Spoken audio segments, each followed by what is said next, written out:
Alright, what's going on, guys? Trev back again, here to bring you another video. This one's going to be doing your daily Walking Dead Q&A video for today. In this one, we're going to start with me giving my thoughts on an article from thewalkingdead.com for an interview with Greg Nicotero. Of course, you guys all know, the director for the premiere for The Walking Dead Season 7. In this one, he says he was messed up for 2 weeks after filming the premiere.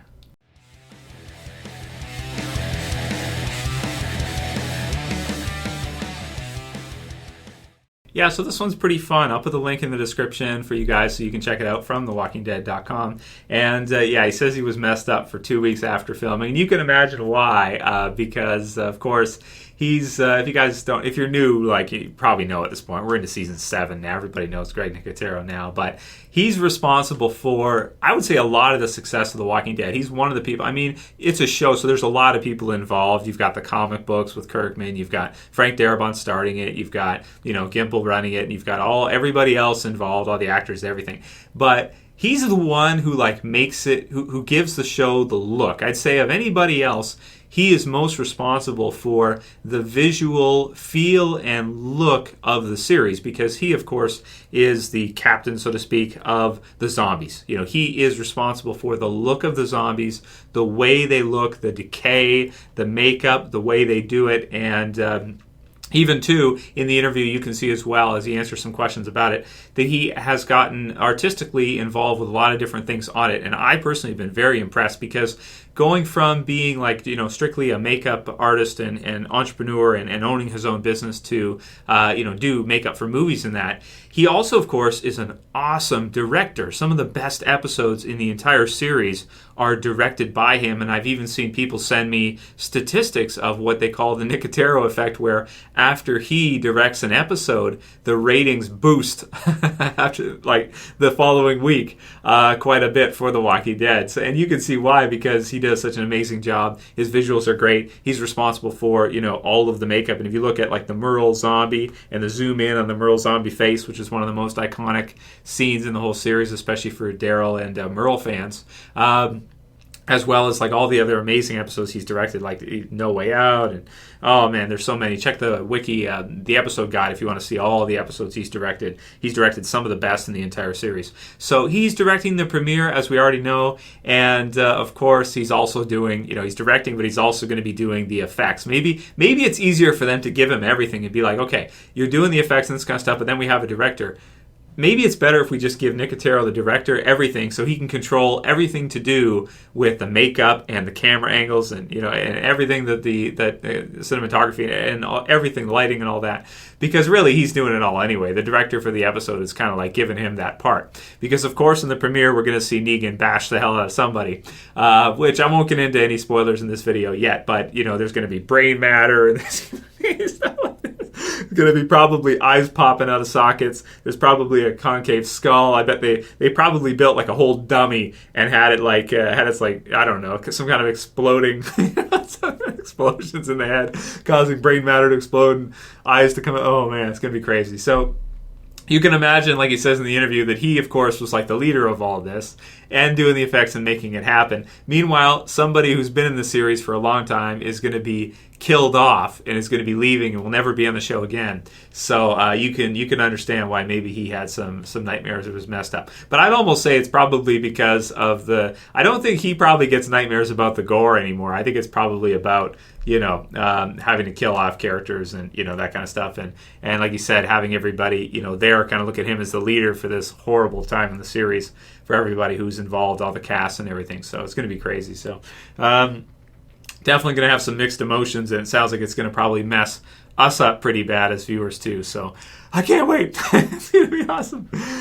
So check out the interview, you guys, so you can read all about it and see the details about the how it's all put together and everything.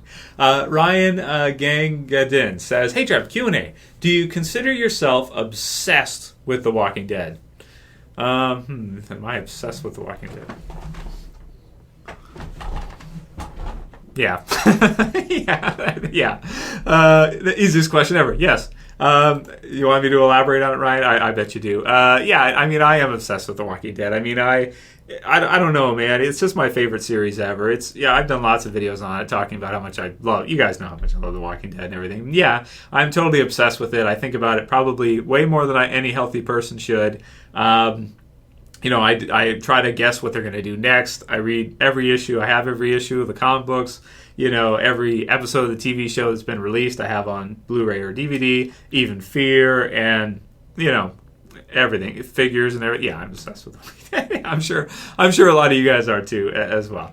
Next one's from Mina S, and she says, "Hey Trev, Q&A. Who would you like to be cast as Alpha?" So this came after the recent video. Was that Friday? I think it was Friday, about the possibility of Brian, the new cast leader, possibly being Alpha. Most likely, like I said in that video, real quick, most likely it's a new group, most likely.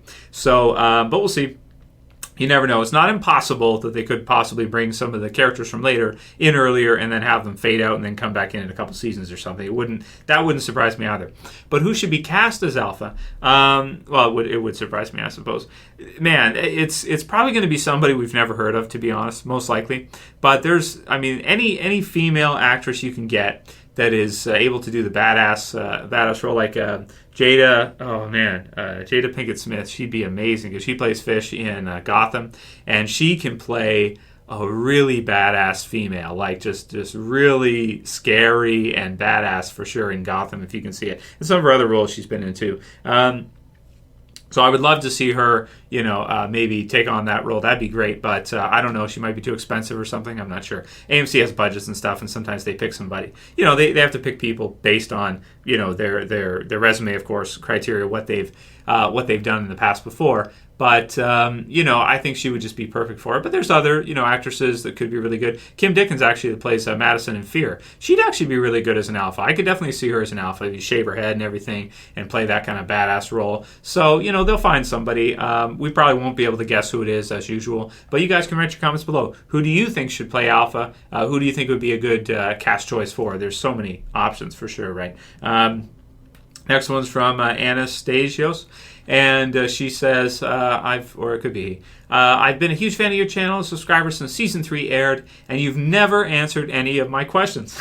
Please, Trev, one of your biggest and oldest fans of your channel, please put my freaking question in a Q&A. Here it is for you, man. I apologize. And to everybody else who's asked questions, if you just happen to never have had one in a Q&A, I'm sorry. I try to include as many as I can from different people. Do you believe in the very end of the series, we're going to find out who is truly the father of Judith, or is she going to die before Rick finds that out? Oh man, that is such a great question. So this is such a confusing one. Maybe I got to look back on it and review, but my impression of it was this. In the comic book series, it's clearly Shane's. Judith is clearly Shane's, based on the flashbacks, based on the timing, the way it's laid out. You can tell it's Shane's, from the series, or at least Laurie thinks it is. Laurie, from the comic books, Laurie thinks it's Shane's. So to me, it seems like it is Shane's. In the TV series, and I could, again, even that I suppose is possible, I could be wrong about, but the way the comic book is laid out looks like it's Shane's. In the TV series, we do see Laurie and Shane hooking up. We do see them in the forest doing their, whatever thing they're going to do.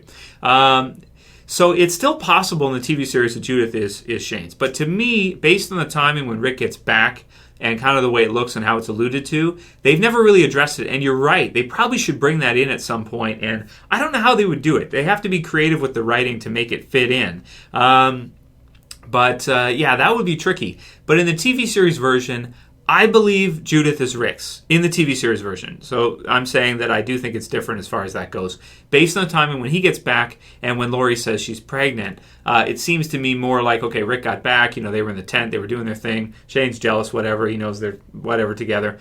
And then afterwards, in season 2, partway through, we find out Laurie's pregnant. So is it still possible that Shane's in the TV series as well, too? Yeah. And I think really what we need to do is we need to ask Kirkman to weigh on this one, because it's been so many years, and I don't know if in the letter hacks in any issue, because I buy the trades, I don't have all the letter hacks, if he's ever answered for sure that Judith is Rick's in the comic and the TV series, or Judith is Shane's. I don't think he's ever said one way or another, but even the look of her in the TV series looks like Rick to me, because Shane's got the darker hair and stuff like that. So I suppose you could say genetics. It seems to be more like Rick, but even that is, you can watch those Maury shows and stuff, and you could be wrong about that too, right? How many growing up of us, you guys ever seen Maury? I used to do this, and you try to guess whether it is or isn't, the father, whatever he is or isn't the father. Those are fun. And a lot of times I'd be wrong, and I'd be like, what? No way. It's like, I thought I could tell. So write your comments below, guys, on that one too. And I want to hear your thoughts. And if you have any info from letter hacks or whatever, write it in the comments below. Who is the father of Judith? It's still up for debate, I suppose. And the last one will be from Reuben Woods, and he says, Q&A. Do you think the survivors will take more risk out on runs because they have to pay up to Negan now? Like searching places that are overrun with walkers. You are the best YouTuber, Trev. Never stop. So thanks, Reuben. I won't. I won't. I won't. Period. That's what it is. So thanks for all your support.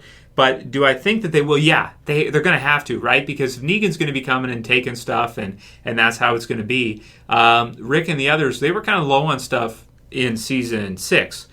They got a lot of stuff from the hilltop. And, out of all that, they're going to be good for a little while, but Negan's probably going to come and take a good portion of that. And then in addition to that, they have a lot of people in Alexandria, and they're going to need to find some hauls. Maybe they got to go after that truck that they had earlier. They got to go swimming and pull out whatever food was in there if they haven't already. They're going to need to take more risk. Because if they don't pay up to Negan, if they don't give him his half and find food and give it to the Saviors are going to punish them. They're going to kill them one by one. So it's life or death for them. If they don't do it, then Negan will kill one of them. And if they do it, they may get themselves in more trouble and may take more jeopardy and more risk to have to get out there and really dig in and really get stuff and scavenge as best as they can. So I'm looking forward to seeing that too. And I think maybe the second half, that's a good thing they can use to space it out so they don't have to include all-out war in the second half of Season 7. They can kind of place it to Season 8, making Season 8 probably the best season of The Walking Dead there will ever be. But we'll see. Because, of course, it's not done yet. So that'll be it for today's Q&A, guys. Keep sending me your questions. Apologize if I didn't get to your question yet, but keep sending them to me, and when I grab them from, there's a chance, some of it's luck too, when I'm putting together the list, when I grab it, that one of your questions will get through. That's it for this video today, guys. If you liked it, please don't forget. I always appreciate you guys for thumbing it up. Everybody who thumbs it up, thank you. The people who thumb it down, well, you know who you are. Screw you. But no, it doesn't really. People think if you thumb down a video, it hurts. It doesn't really hurt the video. Not really, unless it's like 2,000 thumbs down and 100 thumbs up or something. Other than that, it doesn't really hurt the video. So if you want to thumb it down, you can. But I appreciate the thumbs up. You can also share if you have a Facebook and you want to share this through to Facebook to let people know. Give them some Walking Dead news. And that's pretty much it for this one, guys. Subscribe at the bottom left if you're new. That's it for this video. See you guys again probably tomorrow. As always, it's Trev, and I'm saying peace. Later, guys. See ya.